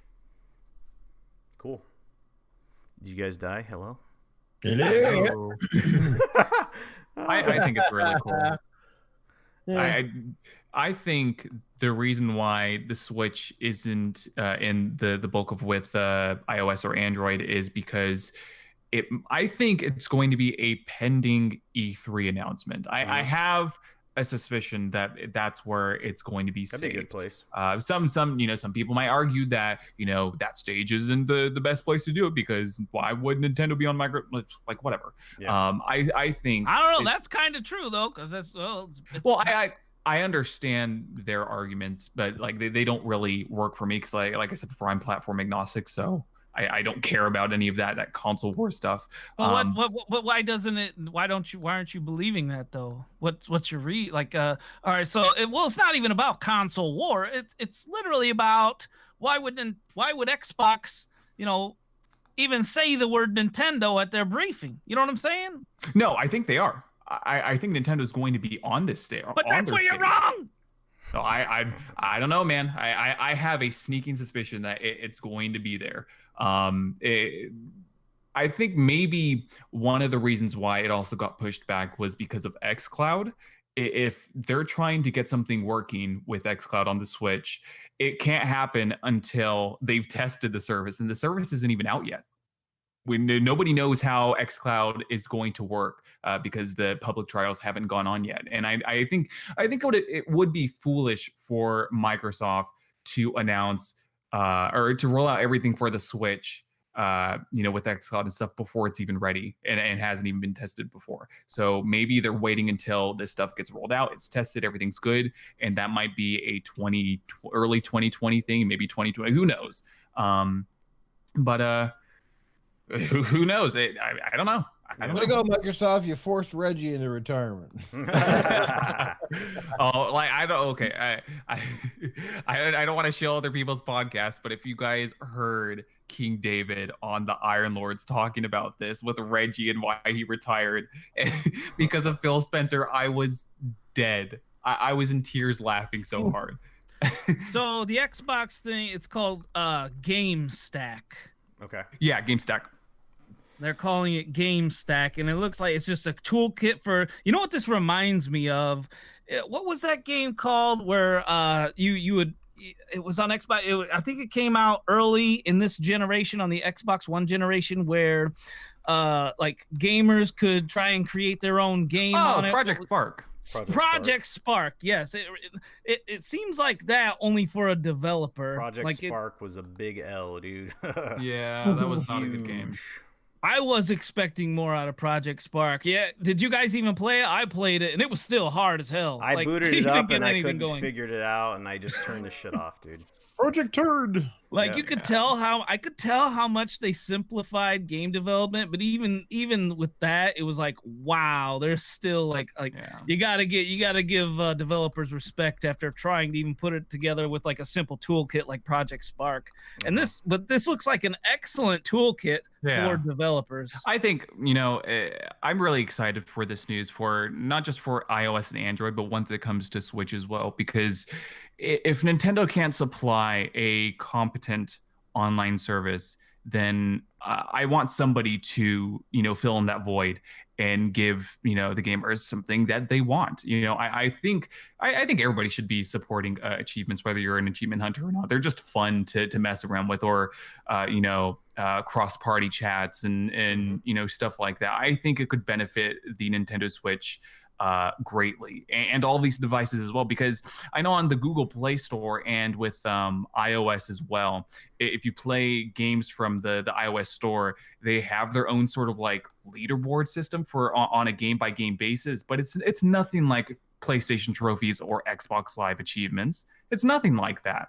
And so I think if they can make that same experience across the board for all of these devices, I think it will benefit people more in the long run than what they currently have, because what they have now is not working.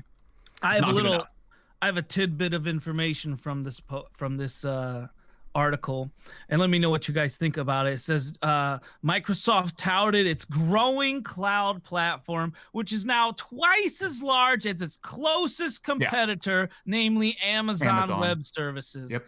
Now, that's pretty crazy. It said that earlier. Yeah, so we already you get an L for that one for not listening. Okay. Anyway, let's move on. But did you say it was twice as big as that? That Yeah. blows my mind. That's what she said. You know what I'm Man, saying? So, anyway, let's move on to the last topic. Inside Xbox was. I almost dodged an L all episode. You almost did. So yeah, Master Chief Collection's going to Steam. I'm not surprised. Well, I was surprised about Steam. That was interesting, but yeah, it's going to Steam. They also announced the Halo Reach is going to get that 4K treatment, 60 frames a second, HDR support, all that good stuff. They're going to be rolling this out in phases, not all at once. And then there's some uproar about the fact that you have to pay for what is it, Halo Reach? I don't know the ins and outs there, but some people are saying that should be free, and a lot of people are super happy about Halo now, and they didn't like Halo before, but now that it's going to PC, it's the best thing since sliced bread. You know what I'm saying? I've seen all these videos from people that traditionally hate Microsoft and Xbox and all this stuff. They can't wait to play Halo on PC. So let's talk about this real quick. What do you guys think about Halo? I mean, making its return to PC, because that's where it started, honestly. I mean, Halo was originally meant for the Mac, wasn't it? It was Mac. Yeah, so it's not like a new thing. I mean, the first game was on PC, so people are acting like it is, but it's not. What do you guys think, man? I'm not buying it unless it's coming on floppy disk. Come on. Floppy disk. Yeah, let's go back to the floppy disk. Shout out to the floppy disk, man. Halo Reach would probably come on about what, 40 floppy disks? You have to like keep inserting them. Hey, let us know if you guys know what floppy disks are, because damn, those things, they're like what? They look like a piece of Kraft slices or whatever, and they're what was the floppy disk like? What was the maximum? Was it 256 or 512 meg or some shit? It's not a lot, dude. I remember hard disks, floppy disks, man. I remember all that shit. I'm not old enough to remember computers that were as big as the size of a room, but jeez, 1.4 megabytes. 1.4. So how many floppy disks would we need to play Halo Reach? There, do the math. Hey, can somebody pull that semi up to my house with Halo Reach? Yeah. Dump all the floppy disks out. You're just like putting them in and out. Yeah, it's funny. Damn. So yeah, Halo going to Steam. I think it's just a sign that, you know, that's the direction that Xbox is heading. Their games are going to be released on PC. Halo Infinite is going to be released on PC. Their exclusives are going to be going to PC. I mean, there's no more exclusives on Xbox. It's Xbox originals. You know, they're going to be going where they need to go. I think it's a smart business move. It doesn't really affect me as a gamer, as long as I can play those titles on the Xbox One X. Yeah. What do you guys think? I mean, I'm not. I always say this to make a small point. I'm not a Halo fan, never was. So I don't know how much my opinion is worth here. Mm-hmm. But I always come from the perspective of what my friends want more than myself. And I know that might seem like an oxymoron, but like when it comes to video games, if my friends can play Halo on like whatever device that they have, and there's crossplay and stuff, and you know, we can play co-op, you know, that makes that franchise more worth it to me than if I couldn't otherwise.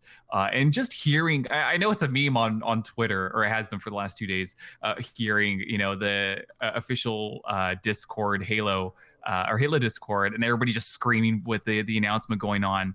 That has to make some people happy, hearing your favorite franchise being hyped in a way that it hasn't been in many years. Like if the whole freaking, you know, official Forza Discord was that hyped, and say Forza goes to Steam, and I heard people that excited for Forza, and I haven't heard that in a long time, I would have the biggest smile on my face, because I know that people want to play my favorite franchise. Mm-hmm. And that's the underlying tone of my opinion on this matter. Is I just want more people to play the games that I love. Yeah, and you know, so if it means Forza going to Steam, or Halo going to Steam, or this and that, it doesn't matter. You know, I just want people to enjoy the games that I love to death. Mm-hmm. And I think that we can all admit that, Halo as a franchise has been on a steady decline, I guess, with popularity and pop and circumstance when it comes to just excitement for the franchise. So what better way to get the excitement ball rolling than release it on PC, have access to millions and millions of Steam users that can potentially play your games and breathe life into those lobbies that you haven't seen in many years, and then just having this press attention before your Halo Infinite comes out. It just it makes the franchise relevant again. I think that's a good thing for Halo because, like I said, I don't like to see that franchise on the decline, and I think it was. But I think with the development of Halo Infinite on this new engine, the new direction they're taking with it, and then now the huge just pool of players that they're going to have.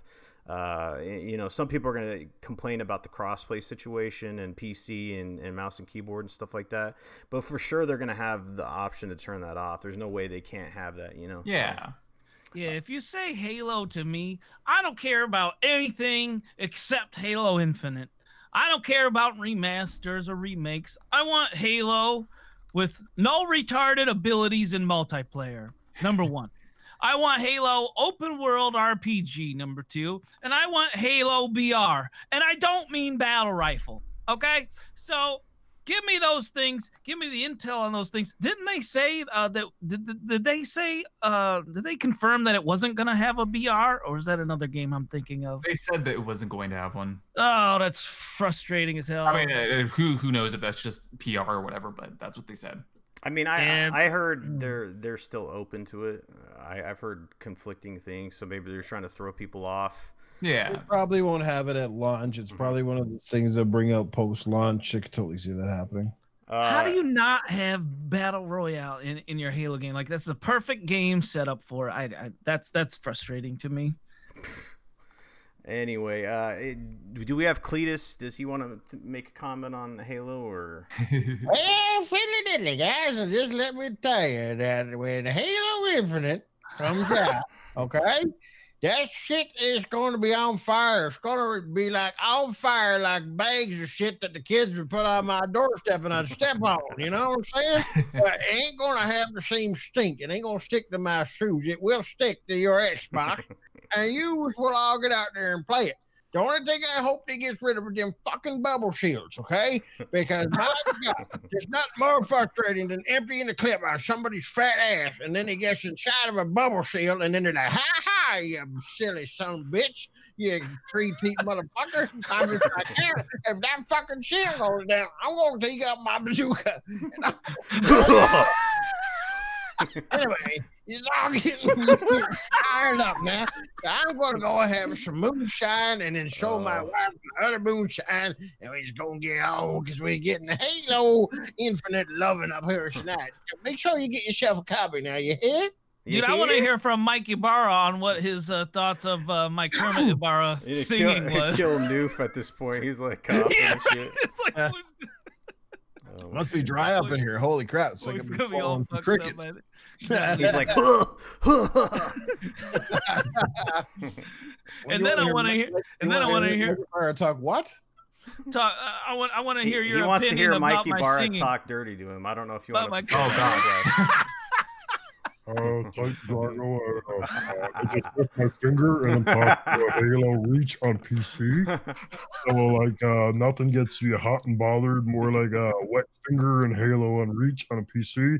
The only thing that I could do better is to come to your house. I'll bring you a free copy and I'll do a little reach around. Okay. Like it'd just be like old days, the Atari joystick. You know what I mean? One button, pull yank, and we're ready to go. Making me sweat, dude. Here. Oh shit. All right, now I need to hear Terminator about the next generation of consoles. They're coming, whether you like it or not. It doesn't matter if it's on a floppy drive or it comes in. Yeah, it's just all about the internet. It's all about the cloud. The fucking thing is going to be so massive, it's falling your head, and you're just going to have to play it, watch it, do it, get out there, get to your choppers, and go buy some games. Awesome. Shout out to you for that. claps to New for rolling those one after another, man. Hey, and next up we'll have Skills. Yeah, it'd be like 20 different impressions before we get out to outro. Awesome. So we'll leave it at that, man. That was a good ending piece there. It's been a blast talking about these topics again on a Thursday night. Love this time. Get to hang out with the chat, talk gaming, hang out with the panel. You guys are amazing. Let's get to our outros. Let's start off with Noof Nukem. Hopefully you caught your breath by now. Where can people find you, man? Yeah, man, indeed. You guys know where to find me, always in the gutter. Yeah, it looks like there's a few people in the chat that don't appreciate sarcasm. But You never please everybody. You can't please everybody. Nope, indeed. But anyway, it's always a great time being here. I love this podcast. This panel was awesome, despite a bit of a smaller podcast, and I think everybody just belted some home runs. I really do. A lot of fun, great topics. I had a lot of fun, man. You guys know to find me, always in the gutter. And when I'm not here teaming up with Salty and the crew, you guys can find me Tuesday nights teaming up with Primal Eve for our awesome little project we have called Gaming After Dark. Outside of that, guys, you know where to find me on Xbox, PlayStation, Switch. Let's go play some games. Let's get it on. Awesome. Titan, where can people find you, man? Everything at Titan Drago, everybody. Tonight was super fun, super funny. Bravo to you, Noof, for all your impressions. And guy, you had me rolling on so many parts tonight. I don't know if people realize this in the chat, but man, it's really special when you're around, man. It's just pure comedy gold, man. It really is. Everyone's been great tonight. The chat's been fire. I'll be on Xbox tonight, everybody. Bringing the common back to sense. Awesome. Hyena Den, where can people find you, man? Everybody can find me in the usual places Thursday nights here on the Saltiest Gaming podcast. It was really awesome to talk games again with Noof, Titan, Salty, obviously. You guys can find me at Hyena Den Xbox Live on Twitter and Hyena Space Den on Xbox and YouTube. Yes, sir. All right. Well, that's gets to be. I hope you guys enjoyed the show. Like I said, hit me up on Twitter on our official podcast Twitter account. Let us know what kind of gifts you'd like to see, some kind of reactions. If you like them, if you don't like them, put it in the comment section. If you don't have Twitter, let us know what kind of stuff you'd like to see going forward. Just trying to make the show entertaining as possible, change things up, put some production in there. We'll add things as we go, take things away if you guys don't like them. Appreciate all the super chats and all the patrons, all the members of the channel, all the people that hit the like button and the dislike button. We're here to have a good time every Thursday night, and we're glad you guys are along with us for this ride. That's gonna do it for this week's episode. We'll see you guys next week on another episode of Saltiest Gaming podcast. And as always, stay salty, my friends.